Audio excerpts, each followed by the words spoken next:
কাগজ এই গাড়ির ডকুমেন্টস হিসাবে রেখেছি। মা তারা কার পয়েন্ট কমিটমেন্ট করে প্রতিটা গাড়ির সঙ্গে সোনার আংটি এই দাদার হাতে দিলাম।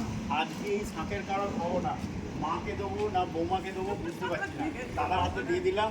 দাদা যাকে ভালো বুঝবে তাকে দেবে। আর এইটা দাদার জন্য উপহার, গাড়িটা সংরক্ষণ করে রাখবার জন্য একটা কার কিট আছে।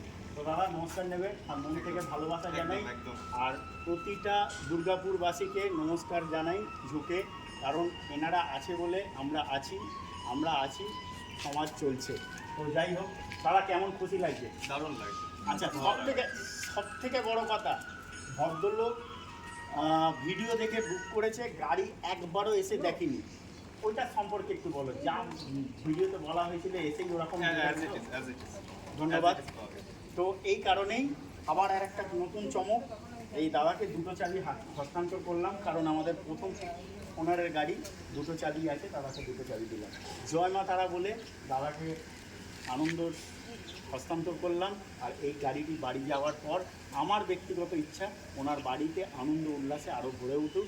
জয় মা তারা, জয়।